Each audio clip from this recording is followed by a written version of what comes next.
파크월드에 오신 걸 환영합니다. 안녕하세요, 여러분. 오늘은 파이코인에 숨겨진 비밀과 미래에 대한 기대를 주제로 이야기를 나눠볼까 합니다. 파이코인이 단순히 암호화폐 그 이상으로 혁신적인 경제 시스템을 향해 나아가는 과정을 살펴보면서 특히 유통 물량 조절 전략이 어떤 방식으로 작동하고 있는지 들여다보겠습니다. 그동안 파이코인이 보여준 다양한 정책들이 과연 어떻게 그들의 비전을 향해 움직였는지, 그리고 앞으로 펼쳐질 기회들에 대해 알아볼 텐데요. 정말 놓치지 말아야 할 대박 기회가 우리 앞에 놓여 있습니다. 우선 파이코인의 락업 전략부터 살펴보죠. 2022년 파이코인은 최초로 3년 90% 락업을 강력하게 권장하는 분위기였죠. 대다수의 사용자들이 자발적으로 3년 락업을 선택하도록 유도했습니다. 이때 코어팀은 장기적인 락업에 참여하지 않으면 채굴 속도가 줄어들고 보유한 파이도 적어질 것이라는 암묵적인 메시지를 던졌습니다. 결과적으로 70% 이상의 사용자들이 3년간 락업을 선택하게 되었죠. 그럼 왜 이런 락업이 중요할까요? 단순히 파이코인을 묶어두는 것이 아니라 유통 물량을 강력하게 조절함으로써 시장의 안정성을 확보할 수 있기 때문입니다. 공급 과잉으로 인해 가격이 급락하는 것을 막고 파이코인의 희소성을 극대화시키는 핵심 전략이었습니다. 다른 암호화폐와 비교해보면 파이코인이 얼마나 독창적인 전략을 펼쳤는지 명확하게 알 수 있습니다. 대부분의 암호화폐 프로젝트는 ICO, 에어드롭, 프리세일과 같은 방법을 통해 초기 물량을 시장에 투여하면서 가격을 빠르게 올리려는 전략을 사용합니다. 그러나 이런 방식은 종종 가격 폭락으로 이어지기 쉽죠. 하지만 파이코인은 달랐습니다. 파이코인은 전혀 그런 방법을 사용하지 않았습니다. 파이코인은 순수한 채굴 방식으로만 성장해 왔습니다. 이것이 무슨 의미냐 하면 시장에 과도한 물량이 쏟아져 나오는 것을 방지하고 오로지 사용자들이 스스로 채굴한 파이만 유통되는 체계를 만들어냈다는 겁니다. 이로 인해 자연스러운 수요와 공급의 균형이 유지되었고 파이코인의 장기적 안정성이 크게 강화되었습니다. 파이코인이 유통 물량을 조절하기 위해 채택한 또 다른 독특한 전략은 바로 마이그레이션 속도 조절입니다. 코어팀은 사용자가 채굴한 파일을 바로 유통하지 않도록 스프레드 전략을 사용했죠. 마이그레이션이 시작되더라도 모든 사용자의 파이가 동일한 시간에 유통되지 않도록 조정했습니다. 즉, 동일한 날짜에 마이그레이션이 진행되더라도 파이의 유통 시점은 다르게 설정되었던 겁니다. 이 전략은 파이코인의 유통량이 한꺼번에 폭발적으로 늘어나는 것을 방지하고 시장의 급격한 공급 과잉을 피할 수 있도록 만들어졌습니다. 마이그레이션을 이렇게 분산시킴으로써 파이코인은 시장의 안정성을 유지하고 초기 투자자들에게 보다 안정된 환경을 제공할 수 있었습니다. 그리고 첫 번째 마이그레이션이 시작될 때 코어팀은 또 하나의 중요한 결정을 내렸습니다. 바로 레퍼럴 보너스를 배제한 것입니다. 대부분의 암호화폐 프로젝트는 사용자에게 더 많은 코인을 보상하는 레퍼럴 보너스를 제공하는데 이는 초기 유통량을 증가시키는 주된 원인이 됩니다. 하지만 파이코인은 이 보너스를 과감히 배제하면서 유통 물량을 최대한 억제했습니다. 이 전략 역시 유통량 조절의 핵심이었습니다. 단기간에 너무 많은 코인이 시장에 나오지 않도록 하고 파이코인의 장기적 성장을 도모하는 방향으로 운영한 것이죠. 흥미로운 사실 하나는 마이그레이션 현황 데이터의 로스트 파이가 약 3억 5천 개가 된다는 사실입니다. 실제로 약 3억 5천 개의 파이가 지갑 비밀구절 분실로 인해 더 이상 사용할 수 없는 코인이 되었을 가능성이 큽니다. 이는 파이코인의 총 공급량에서 큰 비중을 차지하는 물량이 영원히 유통에서 제외된 것이죠. 이 지갑 분실 문제는 파이코인 유통량을 자연스럽게 줄이는 역할을 하며 결과적으로 남아있는 코인들의 희소성을 높이는 데 기여했습니다. 이는 파이코인 네트워크의 내재적인 안정성을 강화하는 요소로 작용하고 있죠. 이제 온체인 락업에 대해 이야기해 봅시다.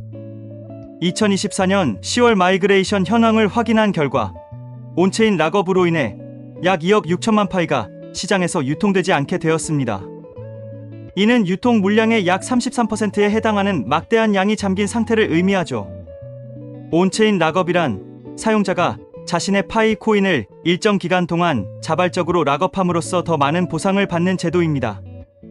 이 제도를 통해 파이 코인은 장기적인 가격 상승을 목표로 하며 동시에 사용자들이 단기 매매에 의존하지 않고 장기적인 투자자가 되도록 유도하고 있습니다.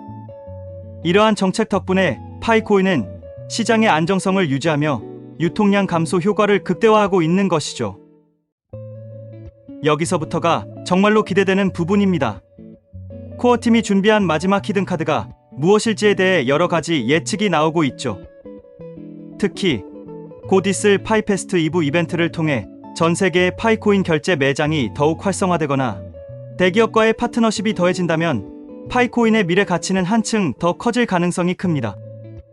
이러한 호재들은 파이오니어들에게 추가 락업을 결정할 중요한 동기가 될 수 있습니다. 여러분은 어떻게 생각하시나요? 코어팀이 어떤 전략으로 유통량을 더 효과적으로 조절할지, 그리고 앞으로 어떤 카드를 꺼내 들지 궁금하지 않으신가요? 여러분의 생각을 댓글로 공유해 주세요. 여러분, 유통량이 적다는 것은 무엇을 의미할까요? 그것은 바로 가격 상승입니다. 암호화폐 시장에서 유통 물량이 적고 수요가 많은 코인은 자연스럽게 가격이 오를 수밖에 없습니다. 파이코인은 이러한 전략을 사용하여 유통량을 철저히 관리하고 있으며 그 덕분에 초기 가격은 더욱 높아질 가능성이 큽니다. 만약 마지막 히든 카드가 정말로 유통량을 대폭 줄이는 정책이라면 파이코인의 초기 가격은 상상 이상으로 높게 형성될 것입니다. 여러분, 메칼프의 법칙을 들어보셨나요? 메칼프의 법칙은 네트워크의 가치는 참여자 수의 제곱에 비례한다는 이론입니다. 즉, 파이 네트워크에 참여하는 사람들이 많아질수록 파이코인의 가치는 기하급수적으로 증가할 수 있다는 겁니다. 초기 가격이 높게 형성되고 그로 인해 더 많은 사람들이 파이코인에 관심을 갖게 되면 파이코인의 가치는 더 큰 폭으로 상승할 것입니다. 이 법칙을 적용해보면 파이코인의 성공은 단순한 가격 상승에 그치지 않고 네트워크 참여자들이 지속적으로 늘어날 때 더 큰 가치를 창출할 수 있습니다.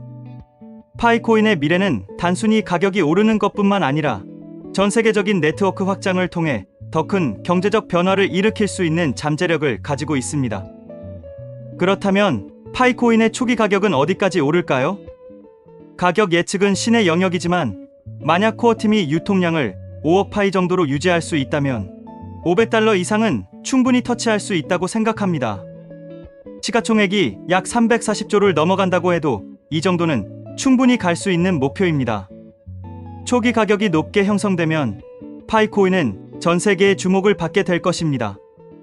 비트코인이나 이더리움이 그랬듯이 파이코인이 언론의 조명을 받으며 가격이 급등하는 순간 우리는 암호화폐 시장의 중심에 서게 될 것입니다. 그리고 그 순간 전 세계 사용자들이 파이코인을 채굴하고 거래하며 파이 네트워크의 성장은 가속화될 것입니다. 유통량 조절의 전략이 더욱 강력하게 작용하면 파이코인의 희소성은 한층 더 높아질 것입니다. 유통되는 파이코인이 적다는 건 그만큼 가치가 상승할 수 있는 여지가 커진다는 의미입니다. 파이코인의 진정한 가치는 단순히 가격의 상승뿐만 아니라 실제 경제적 가치로 연결되는 것에 있습니다. 유통량이 줄어들수록 파이코인을 활용하고 싶은 수요는 자연스럽게 증가할 것입니다. 이러한 유통량 감소는 파이코인을 결제 수단으로 받아들이는 서비스나 플랫폼에서도 큰 변화를 가져올 수 있습니다. 파이코인의 희소성이 커지면 더 많은 사람들이 파이코인을 얻으려 하고 이를 통해 파이 네트워크 전체 생태계가 더 활성화될 것입니다. 가격 상승과 함께 파이코인의 실질적 사용성도 점점 더 확장되어 가는 거죠. 유통량이 줄어들면 파이코인의 글로벌 확장은 더욱 가속화될 것입니다.